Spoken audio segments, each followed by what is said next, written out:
friends, kamusta? So welcome back.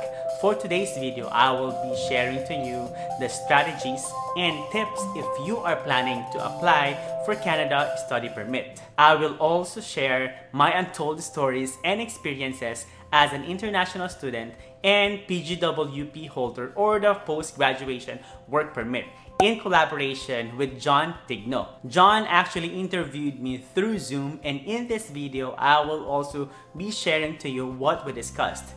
By the way, if you don't know me, my name is Jason Jim, and I am making videos about international students, workers, and even residents here in Canada. So don't forget to click the thumbs up, subscribe to my channel, and I also suggest to hit the notification bell so that you won't be updated every time that I post a video. I also recommend to watch until the end of the video for you to know why do you need to plan ahead of time, especially if you are applying for Canada Study Permit going to the permanent residency application. So yes, it is very important, and what will be the strategy for you to get your goal through permanent residency. Are you ready? Let's begin. So Jason, can you tell us about yourself? Okay, so basically, graduate ako ng nursing way back 2009 pa sa Pilipinas. So, I took Bachelor of Science in Nursing at Emilio Aguinaldo College sa Dasmariñas, Cavite. At ang naging exposure ko sa Pilipinas for my work experience ay actually nasa health insurance. So, around like 3 years ako na health insurance na US-based. Tapos, after 3 or 4 years, na local health insurance naman ako sa Pilipinas. So, nung time naman kasi, syempre, alam mo naman na pag nursing ka, ang magulang mo, syempre, ang pinakauna mo na dapat na gawin ay mag-apply sa ibang bansa. Dahil pag nurse ka, dapat nagtatrabaho ka in other country. At yun yung goal ng parents, ng mga parents sa mga anak nila, which is na-adapt ko din. Gusto ko talaga mag-ibang bansa. So, in that span, like 9 years yun, after graduation, may mga tinatry na ako na mga pagpunta ng ibang bansa, even sa Asia or sa North America, ganyan. Natry ako dati before noon. Pero wala talaga yung luck sa akin that time. So, tulad nga sabi ko, for the past 9 years, wala talaga, may mga scholarship or anuman, application, wala talaga eh. So parang sabi ko, pinasa Diyos ko na lang, Lord, it's up to you. What is your best plan for me? So, ang ginawa ko noon, dahil nasa local insurance nga ako, nag-focus lang ako doon. Kaya yung corporate world yung naging exposure ko. At nag-apply na ako ng MBA ko that time. So, actually, dumating ako dito sa Canada, January 2018 pa. So, graduate na rin naman ako. So, 2017, yun yung start ko talaga ng master's ko sa Pilipinas. So, yun, kumbaga, yun yung naging focus ko, work sa school at saka ganun lang yung routine ko. At hindi pa talaga ako na nag-isip ulit na mag-apply sa ibang bansa or even Canada. Actually, itong Canada, hindi ko talaga siya naisip na magpunta dito. Pinakaunang sinasabi ng parents ko, okay, try mo mag-US, try. Siyempre, di ba? US talaga ang gusto ng mga parents, pero hindi ko talaga naisip yung Canada kasi parang yung mindset ko ng pag-Canada, isa lang ang weather niya, yung snowy weather lang, parang gano'n, malamig lang talaga.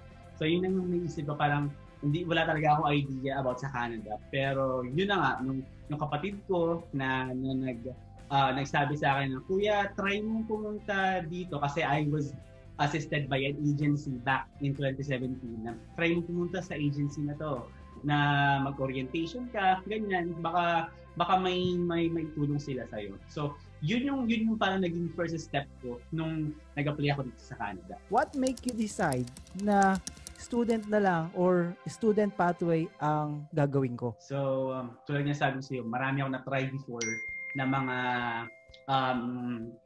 na application sa iba't ibang bansa. Pero wala talagang chance, wala yung luck ko doon. Tinry lang namin nagpunta ng agency. I remember that was like first week ng September 2017, yung orientation ko noon.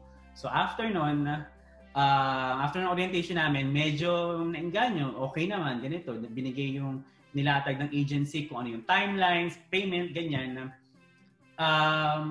After siguro mga third week ng September, bumalik kami sa kanila. At yun, nag-decide na kami to sign up. na mag-start ng application. So the reason why talaga na kinuha namin yung opportunity na study pathway kasi yung sinabi sa amin, pinakamabilis. Yes, sobrang mahal talaga niya. Pero yung information na binigay sa amin, it's gonna be worth it. Siyempre kami, initially, parang wala. We're just taking our risk.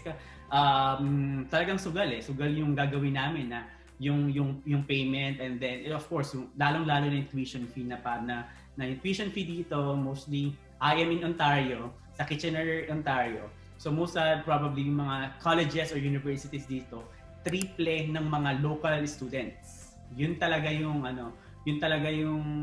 pinakamabigat. Kahit nga yung mga ibang mga Canadians dito na parang ang impression sa mga international students ay mayayaman, which is, well, hindi naman talaga. So luckily, yung application ko nung nagpunta ko dito as a student pathway, super smooth niya.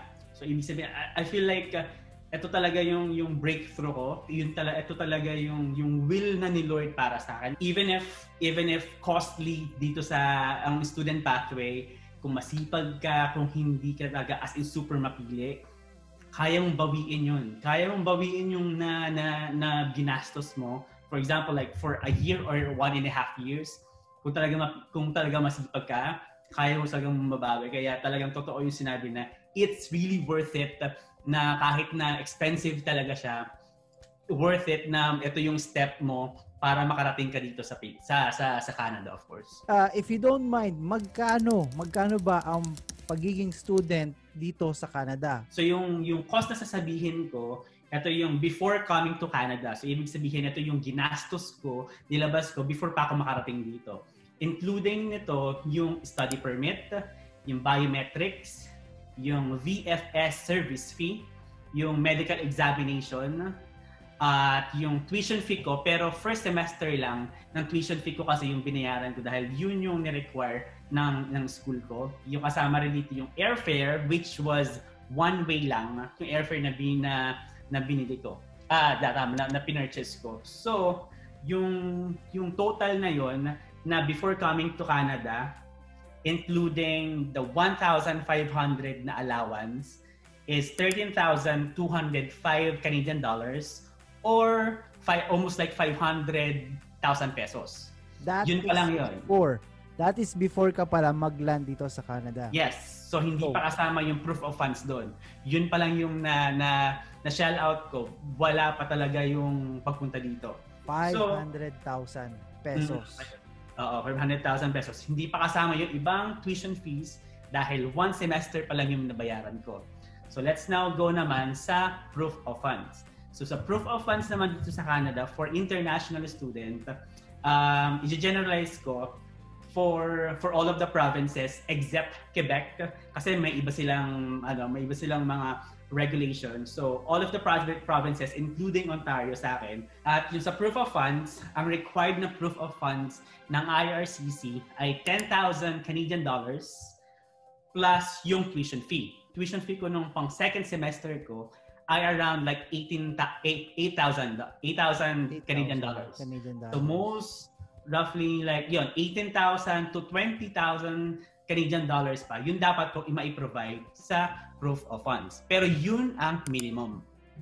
Minimum pa yun? Yes, minimum yun. Kasi yun yung parang kumbaga yun yung minimum requirement ni IRCC, which I always tell sa mga aspiring students na wag tayong mag-stick sa minimum. As much as possible, the higher, the better, and the higher chance na ma-approve, of course. Lalong-lalo na yung proof of funds mo nga, na kaya mong tumira dito sa Canada at kaya mo provide, especially yung cost of living and other expenses mo dito sa Canada. Ano yung pinaka fear mo right now?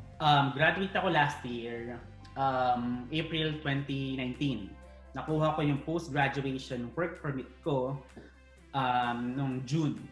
So, dahil two programs yung kinuha ko, nakakuha ako ng 3 years post-graduation work permit.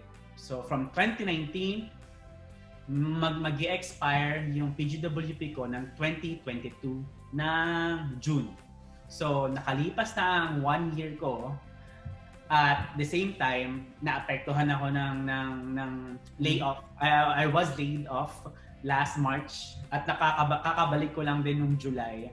And luckily and thankfully talaga na yun, tinawagan nga, I was called back to work again with them. So, meron akong kumbaga na waste ako na 4 months na ganyan at hindi ako nakakuha ng Canadian work experience. Dahil, yun nga, initially, usually naman kasi kumbaga sa mga international student, ang pinakaunang na nakikita natin na pathway para naman sa permanent residency mo na application is express entry through yung Canadian experience class. So yun yung pinaka parang initial na magiging track mo. Pero of course, ang maganda dito sa Canada, hindi limited kung paano ka maging permanent resident. So like what you mentioned, there are a lot of pathways for you to get your permanent residency dito, yung mga immigration pilot programs and also yung mga provincial nominee programs.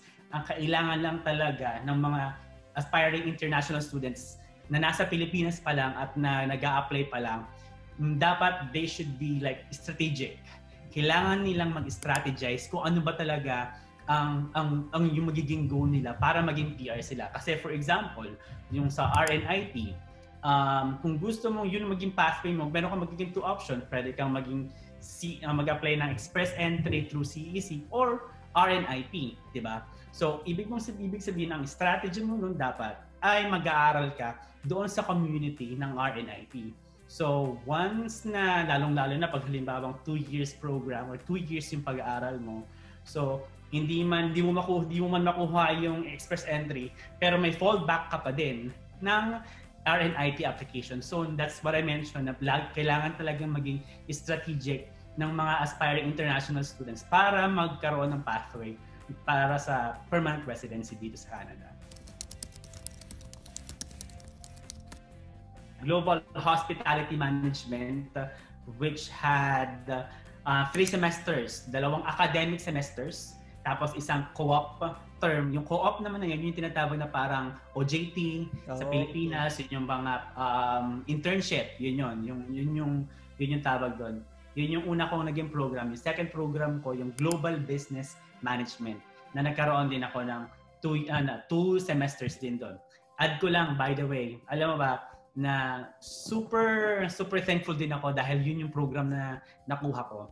Dahil, di ba, total of 5 semesters yun, 3 sa Global Hospitality at 2 sa Global Business. So yung sa co-op ko, wala kasing bayad yun, walang tuition fee na payment doon dahil yun nga, pag mag-OJT ka. So total talaga siya na 4 semesters sa 2 program na academic. Nakuha ko lang yung 2 program ko ng 3 semesters lang. Nice. So, the reason why 3 lang yung nakuha, 3 semesters lang, is because yung Global Hospitality at saka yung Global Business Management ay medyo related. So, ibig sabihin nun, na-accredit yung mga subjects ko nung nag-take ako ng Global Hospitality sa Global Business Management. So, kumbaga, na-take ko na yung 7 subjects ko nung una kong program.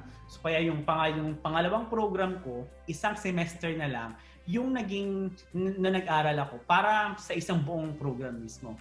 Which was, napaikli yung pag-aaral ko at nakasave ako ng almost 8,000 Canadian dollars dahil dun sa 2 programs na nakinuha ko. Kaya sabi ko nga, sobrang kailangan mag-strategize ng mga international student kung ano ba talaga yung magiging goal at saka track ng magiging PR or pagpunta nila dito sa Canada.